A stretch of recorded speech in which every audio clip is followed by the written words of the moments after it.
Hey guys, welcome back to the channel. My name is Lee. This is Reefer Explained. Today we're taking a look at my Red Sea 250 G2 and just wanted to kind of go over the importance of nitrates and phosphates in your reef tank, but also keeping an eye on how to keep your system clear of any nuisance algae and kind of things that I've kind of combated over the years and how to get around that. So just wanted to kind of touch bases on what to look for, how to help yourself get through that. You don't need the greatest equipment to do all of this.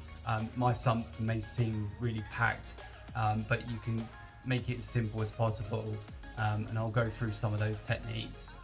I'm a novice just like some of you, so I don't know everything. I'm just saying from my personal experience what's worked for me. It's best to try these things out from other people and other aspects. If you like my display, you think this working for me, then you can follow some of my tips and tricks along the way. But all of this equipment, everything on this display, everything has been on my own. So these videos are truly me giving product reviews and obviously based upon my experience. There will be some stuff in the future. Hopefully I am reaching out to some companies only because I've come to a point where realistically I can't really fit a lot more on this reef display and to pay out for some of the things that I want or things that I really don't need, but I want to share what they look like for you guys so you can make your own decisions on those products. I've reached out to them to see if they'll work with me, and some have already come back with yes. So hopefully I'll be doing some product review testing on some of the things, but I'll give you my honest opinion and review on it. And some of those products, whether I'm allowed to keep them or not, I don't know yet, but hopefully I'll be able to keep some of the things so that I can use them on my display.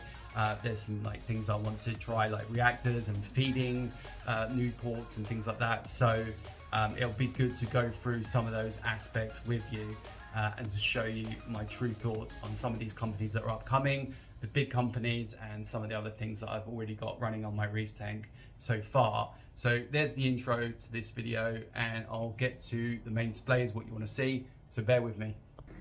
So here's the reef tank in all its glory, as it's doing quite well recently, best it's ever looked. And I'm going to start off with nutrients. I'm not going to go into full depth of nitrates and phosphates, but I will touch base on them.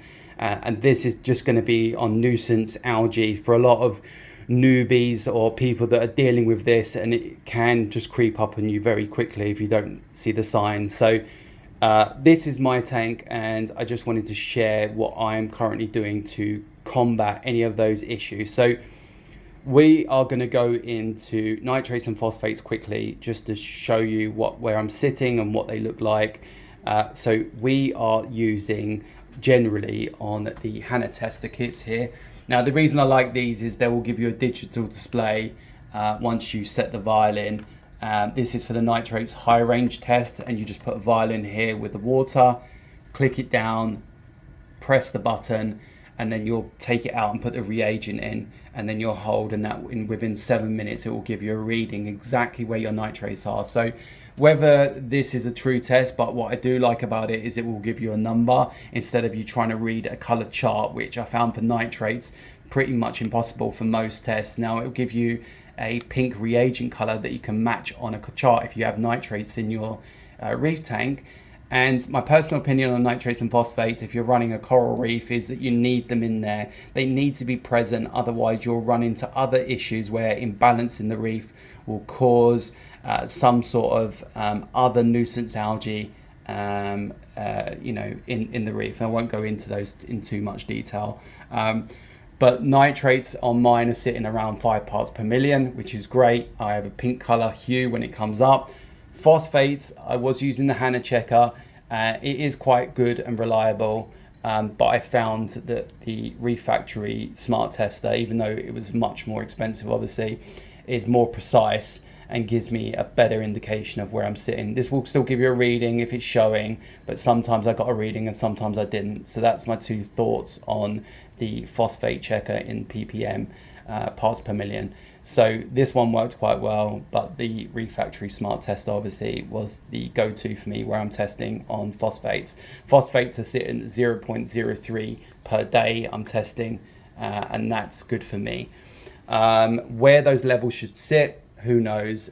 They say nitrates between 5 and 20 parts per million, and phosphates, I don't know, anywhere between 0.02 and 0.05. If I'm wrong, let me know in the comments. It is a debate that's still currently being reviewed, but I think you should just watch where your tank sits, how comfortable it stays in those parameters, which for me it does 5 and 0.03.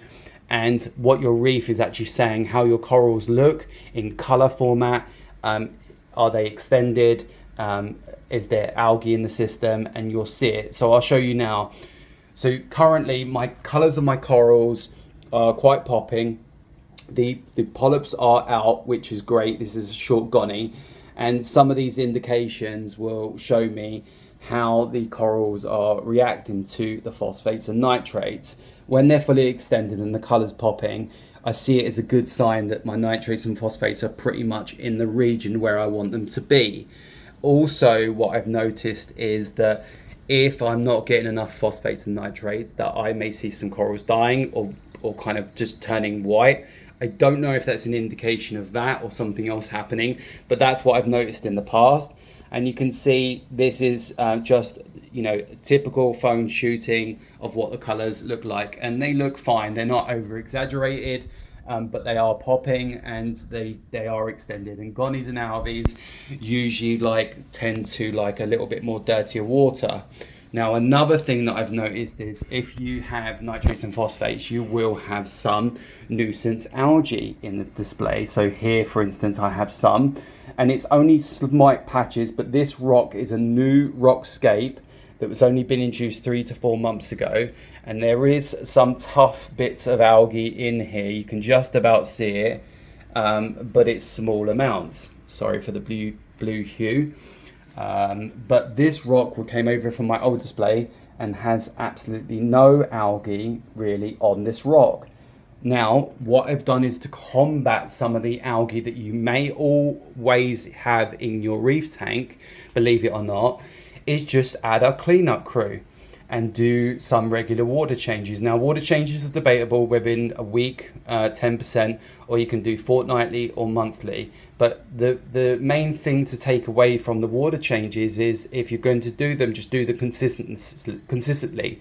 So I do mine every 3 to 4 weeks, around 3 weeks, just because that works for me. And I think I do it just because I like doing water changes. I don't want to do them weekly, and I don't want to do them fortnightly because I'm not having elevated levels of nitrates and phosphates. And that realistically for me is the whole reason to take out old water. And just purely for the coral and fish health, they seem to do a lot better when I've done a water change. Now, going back to management, a cleanup crew like some urchins. This is a white and blue kind of hairy pincushion. They seem to do really well. We have some snails in here. This one here, we have some on the back. These are turbo snails. You can get Mexican turbo snails. You can get sand sifting snails. And these will all do well in your reef tank and keep this rock structure clean. A few weeks ago, this was becoming a bit more of an urgent matter. And now that I've put the cleanup crew in here, they're doing really well. There is some utility fish you can get. So you can get lawnmower blennies that will clean the rock work. I do have one in here. He seems to be perching somewhere or hiding, but he's a starry-eyed lawnmower blenny that does really well in this system.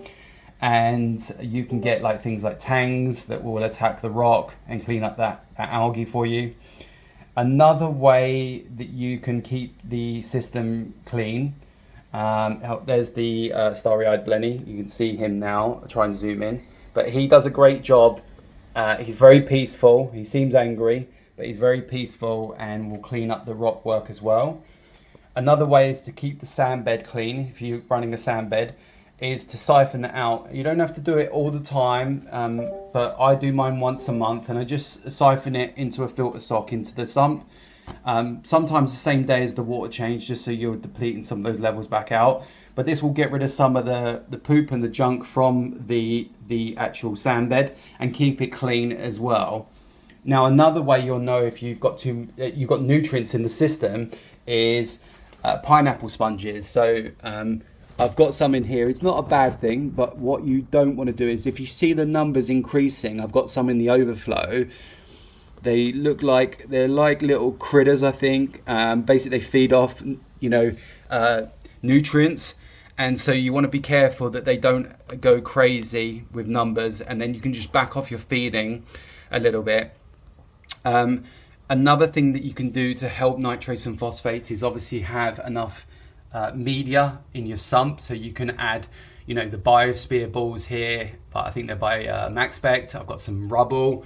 I've also got some Maxspect bricks down here, and I'm running some filtration. So we'll just go through this. So you don't need this, and you can just use a simple sock or a sock tray that comes with the Red Sea, and just change them out every 3 days and just wash them out. And these work really well, and I think they're so easy. These nylon ones are better because they don't get blocked as well, and you can just put some floss in there, take out the floss and rinse this once in a while, and this will work really well for you. You don't need this, but this works amazingly well, as you can see, and it just rolls out the dirt, the Rollermat 500, I believe it is, on the Red Sea, and it just rolls out the waste, and this is from the main drain. Now, the issue is that some of this is being bypassed because it's trickling in from the emergency drain, which is this red one here, into the sump. And I noticed that from time to time, this area will get caked in some kind of debris and muck. So you can siphon this out with a little hose and again, get rid of that waste. And what I've done is I've put a pump here at the bottom and it's just a TMC 2.0, but it's pushing flow across to this end and obviously keeping it suspended, and hopefully it will just go over into the skimmer section here, which is the Maxspect Jump SK series. And this is with a dual impeller that will obviously get rid of that waste before it breaks down. And then it just goes over into the sponge section at the back here. Now there is a UV sterilizer on here. We won't go too much into this. This is the Eheim 350, and it's just recirculating into the sump. So it's not doing as well as it should be, but it's doing something. So it's running a TMC 500 DC controllable pump that's down below, that's really quiet, you can't hear it, and it's such an upgrade for this Eheim, and basically goes into this 7-watt UV sterilizer and then just drains back out to this section here, the green pipe here, you can see it running, and this does a great job. We are running the pump at level 5, it goes to 10 on the DC, and that seems to keep the algae off my glass for around 5 days to 7 days. Before, when I was running it on level 1, I was getting algae growth on the glass, and that's another indication that you have too much nutrients into your system. That if you're having algae being scraped, you have to scrape it off the glass every day, you've probably got too many abundance of nutrients in your system. The skimmer is probably one of the best line of defenses, because obviously you can see that it's pouring out some of the waste as it goes, and this is just a really good thing to have. Plus it will help with pH in the water column. There is one more thing that you can help do. You can run something like Nopox by Red Sea, and this is like a kind of, I think it's like a vodka based scenarios. I think it's vinegar, but basically it will dilute nitrates and phosphates, mainly phosphates, I believe, and it will just help put some of those good bacteria, feed the good bacteria in your system. That's how it works. And then basically the good algae will outcompete the bad algae. I think that's how the Nopox works. With the Nopox, you want to start slowly, and with Nopox, you definitely need to run a protein skimmer to get rid of any excess from that procedure that runs the Nopox. You can look into that a little bit more, but that's my theory on it, is that you need to run a protein skimmer with Nopox. That's worked really well for me, but you need to be careful running Nopox. If you have no nitrates and phosphates in your system and you don't have nuisance hair algae, then you're not going to be running NOPOX. You're only going to run NOPOX if you have some nitrates and phosphates elevated levels on your system. So I just wanted to make that clear for you. You can also run, if you're having elevated levels of phosphates, you can also run phosphates remover, which is like Roaphos or GFO, and I've just got mine in a sump here. It's just in a little bag that's being pushed water through, but realistically you want to run that in some sort of reactor slowly to get a full benefit from that. Because I'm not trying to strip out phosphates from my reef, I just have it there just to control phosphates at a certain level. And I can also put phosphates back into this system, which is running phosphate ELOS back in, which is run by another pump here, which is a dosing pump that's designed. It's an X1 Pro by Reef Factory. Sorry, it's covered in so many cables, but that doses some phosphates back into the system daily, just to make sure that my corals are having the abundance that they need. Let's just talk quickly about how you're getting phosphates and nitrates into your system.